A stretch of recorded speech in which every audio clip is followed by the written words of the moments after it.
Hello, everyone. Welcome to another episode of the Medina Mania podcast. I have a very special guest with me. Been wanting to have him on the podcast for a few months now. Sorry for the lag on from previous episode to this one, but we're here. We're going to get going. And today I have Pastor Tommy 100 Watt, Tom, the undefeated dad joke champion. How you doing? Right. That's right. That's right. That's right. That's right, sucker. Okay, sorry.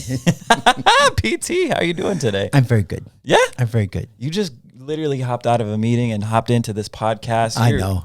You're basically a celebrity around I am these a parts flexible anyway. guy. You're very flexible. flexible, I've seen him yeah. do the splits once. It was amazing, wasn't it? I got a hernia. Oh, sorry about that. No. But let's go right into Yes. it. No time to waste. Yes. We're on this relationship series on my podcast, kind of.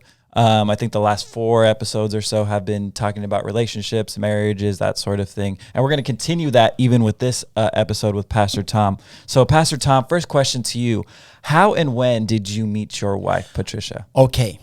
So I have just out of the seminary after 16 years. Yeah.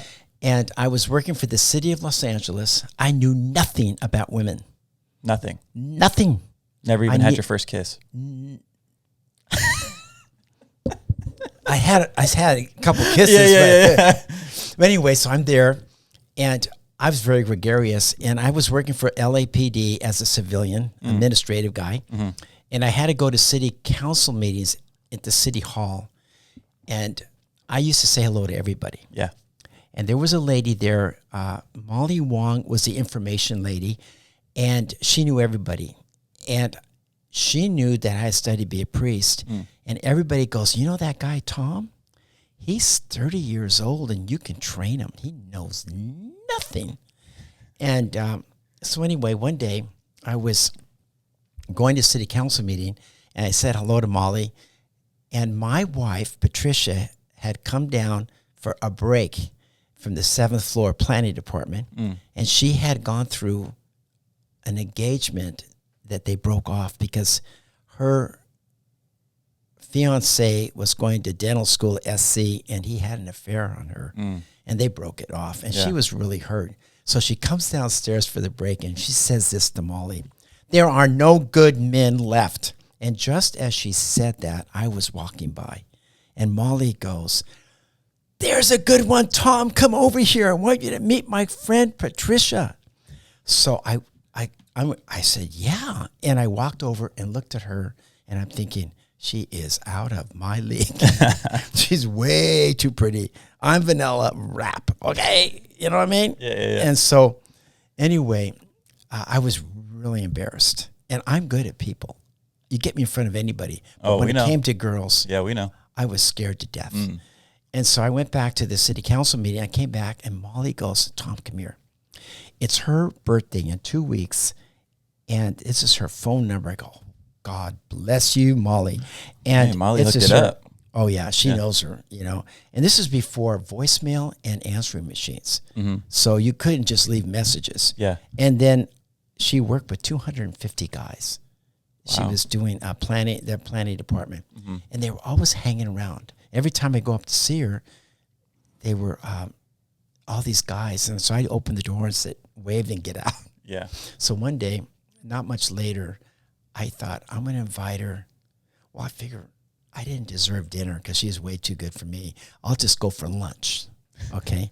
So I invited her to go to lunch with me, and we were downtown L.A., and we went to this place across from the court building called the Redwood Lounge. This is how we first met, our first date. First date. Lunch. Yeah. And it was like a mafia place. It was red leather. It was dark. It was cool. Yeah. I remember I was so excited to go to be with her. I was walking with her and looking good. Yeah. Anyway, so we started going out, and we started going out. So we went out for about a year, and I got married the next year. Yeah. And she's great. She's 100% Czechoslovakian. Her family is all from Prague, both sides. And they're just wonderful people. Yeah. And we were married 45 years. How long into that dating process did you, in your mind, be like, okay, I'm going to marry this woman? Oh, good question. Yeah. I think it was always there, I don't think I really quite articulated it in my head, but I mean, I Yeah. knew it was there. Yeah. Actually, the day I asked her, I was so nervous. Yeah. I was over at her condominium. You Mm-hmm. won't believe this. Her condo was on Valley View in Chapman. Oh, that's right there. Oh, yeah. Uh-huh. This is before we knew anything about Cottonwood. And it Yeah. was before Cottonwood, too. Yeah. I was so nervous. I asked her that. That was on a Saturday. So Sunday, she goes over to see her folks, and I went to see my folks to tell them I'm engaged. I'm engaged. So on Monday morning, I called her at work. I go, honey, what'd you tell your folks? What they say that you're engaged? And she said, well, I wasn't sure if I was. I go, why? She goes, well, you talked a lot, and I wasn't sure. Was that an engagement? Oh, I felt so bad. So we went to this, the Diamond, the jeweler district, and her friend Chris, who was Italian, told us where to go, and we got her diamond ring, and that was it. Heart-shaped diamond. Oh, that's nice. Yeah. Nice. And then, so what clicked in your head where you said, okay, I want to marry Patricia? Like, Okay. what was it? You know what? I was introduced to a lot of girls Yeah. in the last 2 years. I mean, everybody was introducing me to girls. Yeah. Everyone's 'Cause trying they to set you felt, up. oh, All their friends trying to set you up everybody with set Tom me up. Schulte. Everybody, Yeah. you know, and the funny thing was, it wasn't just that she was beautiful. She was really practical, and she just was sensible. Yeah. And she loved me. I knew it. And I could tell she'd be really loyal. And I know that's what Pastor Bayless liked about her too. Yeah. And I just knew it. And also I knew I didn't want to marry somebody that knew me when I was studying to be a priest because, well, you know, Brother Tom or Father Tom, whatever.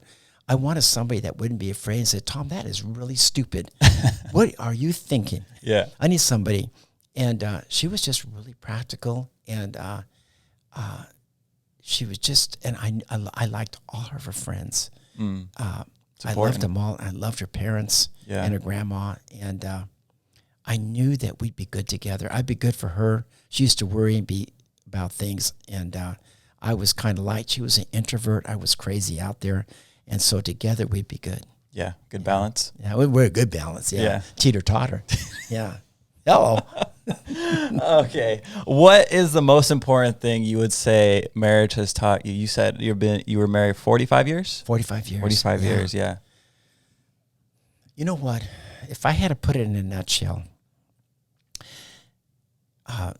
there's two things. The first thing is, on my side, if you're selfish, you can never have a good marriage. You've got to be selfless. Everything has to be for them. Yeah. Because the demand of marriage and love and all the things you have to go through, and then having children, the demand on that, you have to know that you just want to serve them. Yeah. And not to be run over, because, and the more you love them and serve them, it works in your favor. I had asked Patricia one day, years and years later, when we were doing the premarital counseling classes, I said to her, hey, sweetie, what do you think is the most important thing to tell a young couple? And unbelievable, this typical Patricia, she said two things. And I'm thinking, are you serious? Just two things? I go, we've got 5 Saturdays, 3 hours each. Okay, what? And she said, compete to forgive and compete to serve. That's good. And they'll be good. Yeah. I go, wow. Yeah, because if you don't forgive, the next day you wake up and they're irritant. You're just, and that's why Paul says it's not good you don't let the sun go down on your anger. Yeah. So be good at forgiving and be good at serving. And really, your claim to fame will be how you serve each other. Yeah. Yeah. That's good.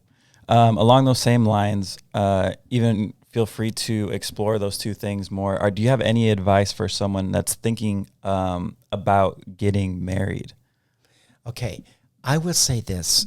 Because we've done the premarital classes, you need to go there, because it really is true. You are blind because you're on dopamine and all serotonin stuff going on, and you're not looking at everything very practically. You're infatuated. Your hormones are raging. Yeah. And so you really need to look at some things. First of all, were you really good at communicating? You know, do you really understand each other? Have you talked over a lot of things? Yeah. The next thing is your personalities are different.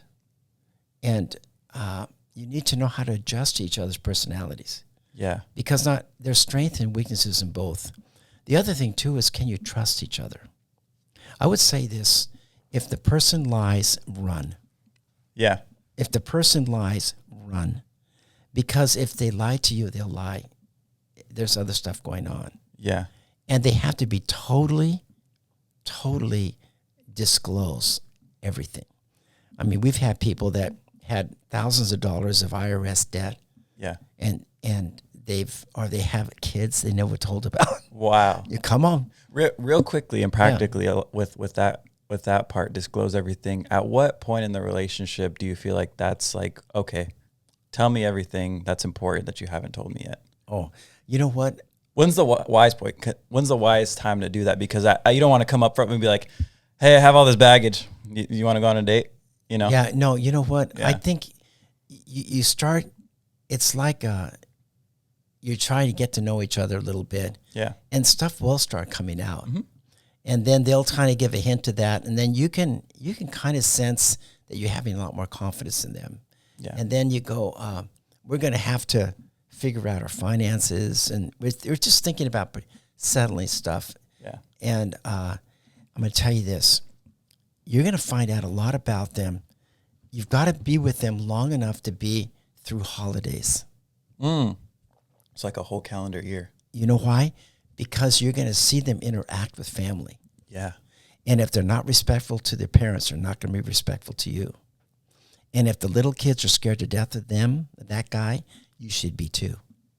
That's good. Got it? Yeah. You got it. I mean, those kids, they're like a mirror for you, you know. And you know what? If you've been around them long enough, you see them with or without makeup. You got it? Yeah, that's okay. Good. That's good, PT. More advice. But I want some more advice, more so from the perspective of your wife. What advice do you think Patricia would give to a couple dating or married that's going through a tough time right now? So speaking to the audience. With each other? With each other. other. You got it. Yeah. Well, first of all, you know what? If you're going through a rough time, you're coming into a relationship, and you might have a lot of hesitancies or suspicion because of your hurt. Yeah. So if, say, for instance, you had a really bad relationship and it got broken, or you got betrayed, you know that she's coming in with a lot of hesitancy, and she's going to expect you to be extraordinarily fully accountable and disclose everything. Yeah. And you're wondering, why are you so sensitive about this? Well, it's like anything else. If you have a bad injury, you know, usually you can handle anything, but that area is really tender. Okay? There's some other areas.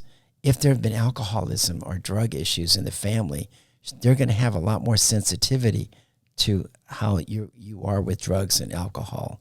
Yeah. You know, if there's sensitivity to, if there's a lot of anger and your voice is really, really loud, you don't realize when you get loud, it triggers them to know, is he going to hit me? And you're wondering, why they talk like that? Yeah. This is a really poor example. And every analogy limps, so please accept this for what it is, okay? But if you pick up a puppy from the pound, and the puppy's been horribly abused, but the puppy wants to be loved. You go to pet it, and it starts shaking and piddling everywhere. Yet it sees a hand coming toward it. But it wants to be loved, but it doesn't know how to handle it. Yeah. So you have to realize that the way that you approach your relationship with each other is at the pace of their tenderness. Because you've got to slow down. Yeah. You've got to be more patient. You've got to be more understanding. And then the other thing, too, is just because you don't feel a certain way, you can't go, well, I don't feel that way, so I don't know why you do. Yeah. That's really stupid. I feel like that's something that a lot of guys say. Oh, yeah. Why do you feel that way? I've Why do you feel that way? I don't. Yeah. Well, that's stupid. Yeah. Because I'll take you a good example, real stupid, funny example, okay? Let's hear it. My wife loved cooking. She was the best and a great baker. My whole family would never take any goodies unless we baked them, pies, cakes, everything. Mm-hmm. Well, anyway, when we first got married, she made liver one night. Liver. And I don't like liver. I don't think I never did. Yeah. I don't. Okay. So I ate it. First, I did eat it. Okay. Uh-huh. So then I said, sweetheart, I don't like liver. Oh, honey, you can do this with it and do that. I go, honey, you're covering up. It's still liver. It's no matter how you do it, whatever you put on it, whatever you do. Patricia never made liver again for me for the rest of our marriage. Uh-huh. But she'd order it out, but she never made it for me. Uh-huh. Because she respected how I felt about it. Yeah. And I just told her I didn't like it. Mm-hmm. And I think a lot of times it's all part of adjusting to the pace, and our likes and dislikes. You might have some habits you didn't know you had until you live with somebody. Yeah. Some are more modest than others. You almost walked around naked, and she goes, honey, put some pants on. Yeah. I didn't do that. Oh, sure. I can't even wear shorts because it's environmental impact, because I'm so white. Your legs are like a reflector. I know, exactly. Yeah, exactly. Thank you. That's good. I think that does what you just said right now. It goes back to what you were saying before is compete to serve others. And, at the end of the day, it'll help you out. Oh, yeah. And go to their strengths, because Patricia was really good with finances. Yeah. And I wasn't. I didn't know anything. I was just happy. Mm-hmm. Just give me the people, and yeah. And but she loved to do the finances and everything, and which is good. But I always need to know what was going on, but I never had to worry too much about it because she was more practical that way. Yeah, yeah. Can you talk about that balance of like what you were good at, where she helped you, where you lacked? Oh yeah, are you a ready? Little bit? Yeah, let's hear it. Okay, so being very gregarious, I can overstep things. What was hard for her, because she was an introvert, we could go places. I love to go with a lot of people. I love just go out. Yeah. And for her, all she wanted was a few people in the house. Uh-huh. But give me the people, So I knew it was hard for her in church because there were all these people, and all she wanted just with a few at a time. And so we kind of had to work that one out. Yeah. But actually, she told me, but what did work in her habit, what worked in her favor, was that I was so crazy, as crazy as she could ever be, didn't even get close to how crazy I was. So actually, it freed her to be more outgoing. So as the years went by, she did get funnier. I mean, she was always funny, but nobody knew it. She was a closet comic. Low-key about it. Oh, yeah. And her liners were the best. Yeah. I mean, she was funny, but nobody knew it. Yeah. And just very few people. And I still think her very best line was when she was disabled for the 15 years, and I would help her bring her into church. Yeah. And this lady came up to Patricia and goes, Trish, what's it like living with Pastor Tom? And she goes, look what happened. That's a good line. Pastor Bayless goes, Patricia, you know what I think? I think you have a mild form of Tourette's. Because she would say, because one time we were at the house, and Patricia, who doesn't talk that much, she said, was telling a story, and Pastor Bayless had never really heard her talk like that. It was really funny. And he goes, I can't, it was something else. And he goes, he was at the sink, and he looked back, he goes, Trish, did you really say that? And she goes, yep. And he goes, do you know what I think? I think you have a mild form of Tourette's. So every time she said something really funny, we go, it's just Tourette's. Don't worry about it. No. Yeah, that's funny, man. So yeah, speaking of your wife, for those that don't know, Pastor Tom, you lost your wife last year. How October. long? October last year. 7 months. Yeah, 8 months. I think. Eight months. Yeah. It was a beautiful memorial service. So many people came and showed their respect and their love. Said so many beautiful things. Oh, yeah. How has your life shifted? And I'm hoping by asking this question, it'll help encourage someone listening right now, or maybe they lost a spouse. That's the goal with this question. How has your life shifted since losing your wife, and what has God shown you through this process? Oh, good. Well, I'll tell you.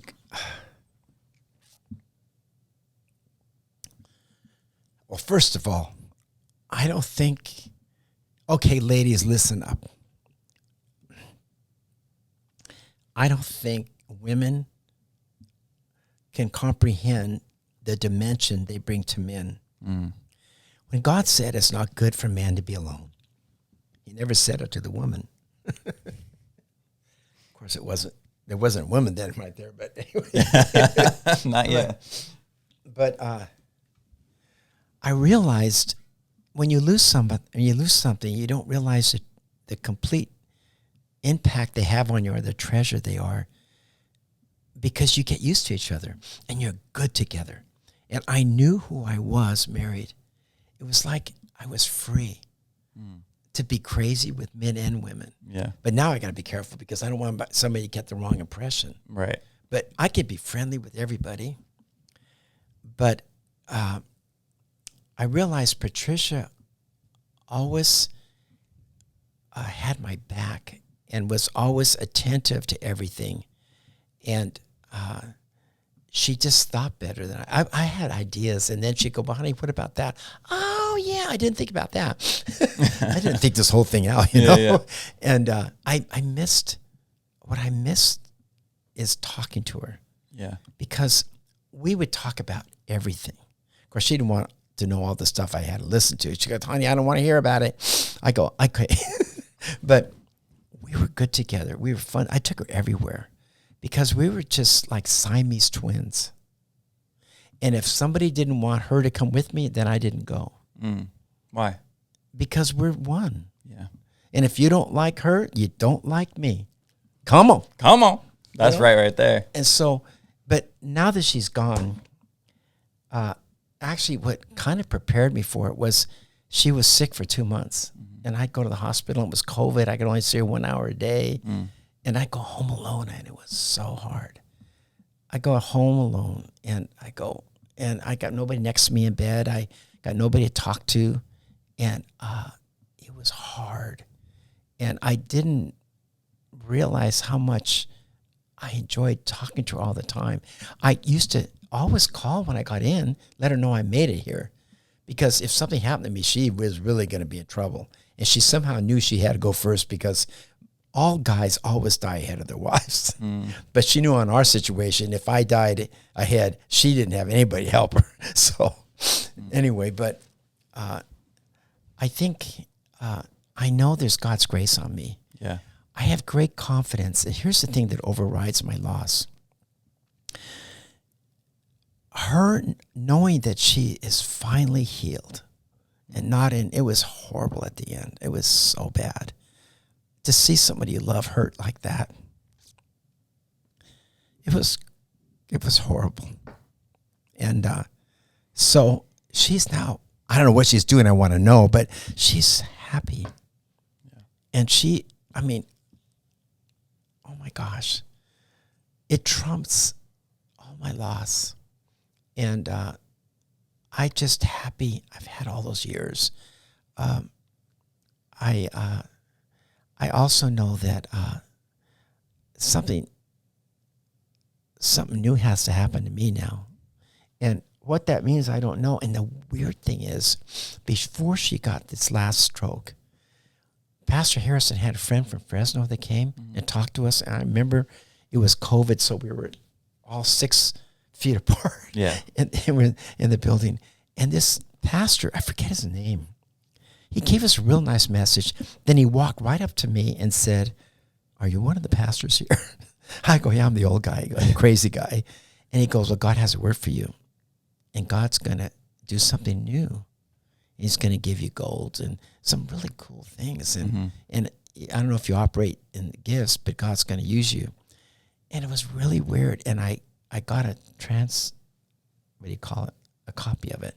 Transcript? That's the word. And I listen to it sometimes because it encouraged me. I go, God, now what? Yeah. Then I thought, I'm going to stay doing what I'm doing. But I realize I feel hollow. That's real. I mean, I'm still the same Tom, but I feel like something's missing. Yeah. And then I got hurt really bad. I go, why? I got hurt on this one. And it wasn't anything that she did. I just felt hurt. It's like losing an arm. You have to learn how to navigate alone. And I was always used to her in the car. I was used to her. She couldn't cook anymore for the last 15 years. And she, I got up now. I don't have to help her. And I don't know what to do with myself sometimes, and so I have to adjust to the separateness of it. And, but I will say this to all of you, that God's grace is profound. Yeah. It's profound. I mean, honestly, I still have joy. Yeah. I do. It's not that I don't miss her. I just know she's good. Nick, if you went to the Bahamas, I'll miss you, but I don't feel sorry for you. That's a good example. You know what I mean? Yeah. Well, I don't know. Honestly, I don't know what it all means. I mean, I'll be 78, and what does it look like now? How many years will I have? And I go, it's hard. You're 78 and you know what that means, but you don't feel that way. So, God, what do you want me to do? Yeah. I'm ready. And I'm free now. I'm free. I because of Patricia's situation, I was a lot more confined. Yeah. I couldn't fly. We couldn't go certain places because she couldn't walk far. So now I find myself, I can say yes to things I couldn't say yes to before. Right. Like going to the men's community.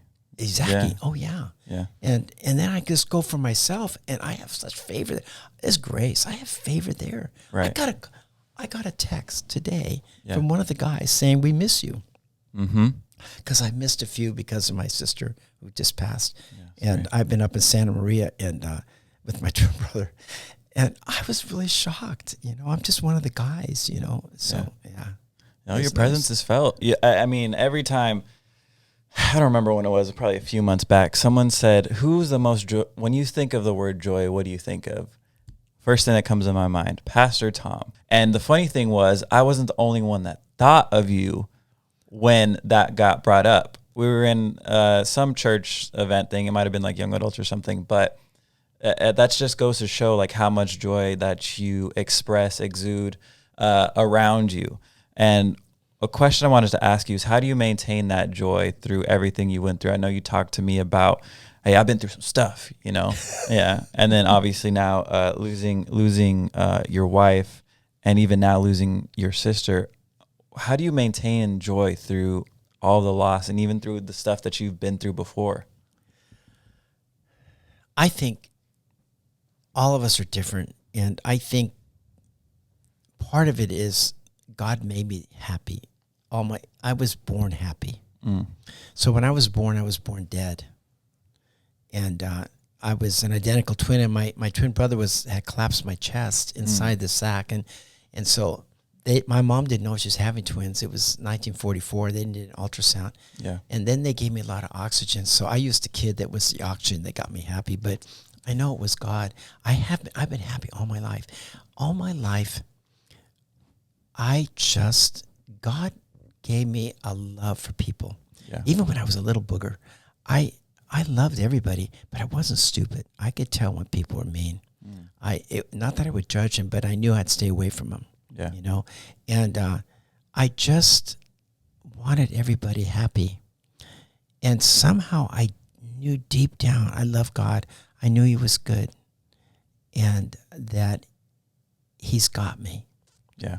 And so I don't have to understand everything. See, there was a time when I was in college, Nick, that I was studying philosophy. I didn't have a choice. I was studying to be a priest.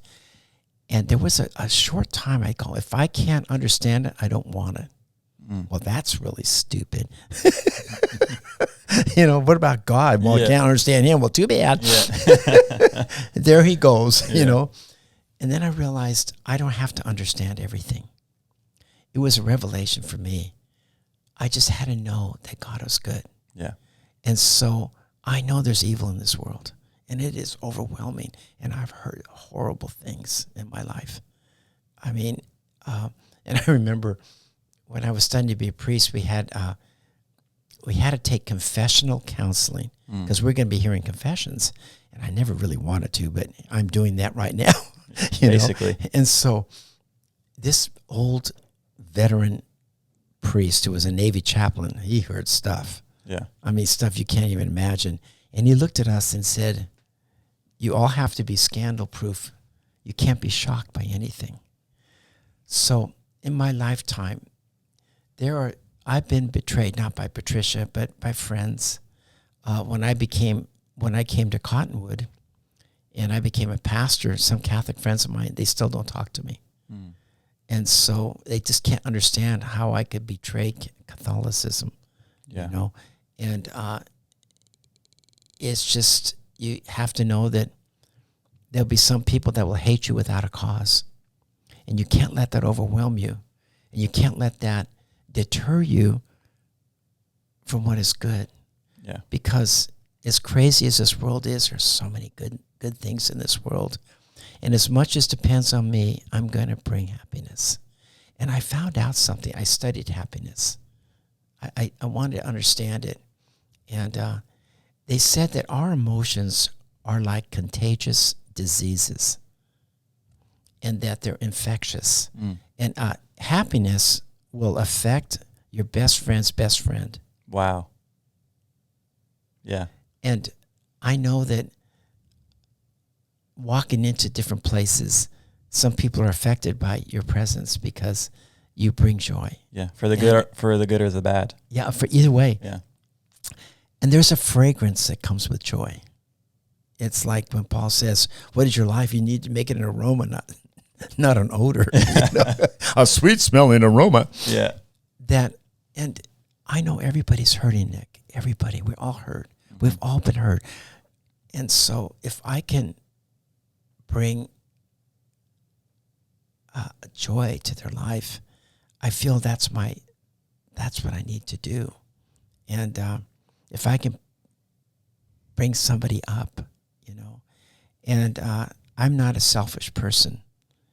I don't do it. Here's the thing. I don't do things so you like me. I don't do it because I want something from you. I just want you happy with a pure intention. Yeah. So when I was studying, why is that? Why do you put so much emphasis and importance on making others happy? I feel like today people are most so focused on making themselves happy. Yeah. And if they're happy, maybe their happiness will rub off on other people. But it seems like you're putting it has to be. You want to do it. It's as much as it depends on you. You want to bring peace. Like Paul says, but you want to do it with a pure intention. Because you could have, a lot of people have an agenda. Yeah. And I remember I wanted to do everything, every gift, everything I do, I wanted with a pure intention. So I wasn't good at receiving stuff because I just want you to have it. Yeah. Don't give me anything back though, because it screws up my intention. You know what I mean? I feel it. You know what I mean? It's not right. And I wasn't good at receiving, and I had to learn how to receive because I felt I just wanted to give. And I got taken advantage of many times, but I didn't care. I go, that's the risk. But I didn't want that to make my heart hardened. And I will say this. I think the turning point for me was in college. I read a scripture, and not that we had a lot of scripture going on, okay? But it was from 1 Kings 4:29. And I think it had to do with a mass for St. John Bosco. There was a reading they had, and it struck me. And it said this, And God gave Solomon wisdom and exceedingly great understanding and largeness of heart as the sands of the seashore. So what he got was a wise, exceedingly understanding, and large heart. Mm-hmm. But the thing that captured me is I wanted wisdom. I know I look dumb sometimes, but I wanted wisdom. I wanted to understand things. Now, knowledge is not enough, because you have a lot of people with a lot of knowledge, and they don't have any wisdom. Yeah. But wisdom is the right application of knowledge. So I wanted wisdom, and I wanted great understanding, not to be pedantic or everybody to be impressed. But the thing that I liked most was to have largeness of heart, as the sands of the seashore. Yeah. And you can't count a handful of sand. How could you like to have a heart? And I knew that I needed to protect my heart. And David was picked because of his heart. And I know, and Pastor Bayless and I talk about it, I wasn't picked to be a pastor here because I'm brilliant or because I have any gifts. I was picked because I have the right heart. Yeah. And my heart will be, if you have a heart as large as the sand of the seashore, will you ever get weary? Would you ever give up? So I know even at my age, my heart has sustained more because I prayed for that heart. Yeah. And I think that was a turning point for me. It's my heart. And that's what the people see. Yeah. That's what the people see. And so I don't have an agenda for anything, Nick. I really don't. I was never very, people have these goals to do this and that. Just put me somewhere. I'll fix it. Just put me anywhere. Yeah. I'll do whatever you need. I wasn't aggressive for that kind of stuff. I was never made that way. Mm-hmm. And, but I will protect you. I have a lot of strength that way. I have a soft heart, a large heart, but I have a heart of a lion. You screw up. If somebody's getting in the way for you, I'll kill. That's right. That's right. And Pastor Bayless knows it too. Yeah. He's been protected. I remember one time, Harrison was sitting next to me in the old building. He was like maybe 17, 16. Okay. Yeah. And he took an envelope and opened it up, a giving envelope, and wrote me, Tom, you took a bullet from my dad. And our whole family knows it. And I'll always admire you for that. And I want to thank you. And I kept it. Yeah. But I go, that's what I do. My claim to fame. I'll take a bullet for you. You took a literal bullet? No. I know. You're so holy. I took a lot of holes. Yeah. You're holy, but I just wanted to make clarity for people out there. But no, that's good. It's good. Oh. Yeah, I feel the protector in you for sure. Yeah. And that's what you want to be for marriage too. Yeah. See, guys, we're good for protecting and providing. Our insecurity for men is that we're not enough. But women's insecurity is they don't feel they're loved. Mm. You got to keep telling them how much you love them. But I did. I got married. I said that. What day was that? No. You got to remind them because their insecurity is that they're not loved. But our insecurity, we need to know we're doing okay. Yeah. Yeah. I feel that. That's really good, PT. To wrap things up, final thing, what the people want to know. I feel like the people really want to know. What's next for Pastor Tommy 100 Watt Thomas? That's exactly what Tom wants to know. If you had to guess, if you had to feel like God's pulling me this way, or do you feel like you just, hey, I'm just here? I'm going to say something to you. Tell me. There's more in me that nobody's tapped.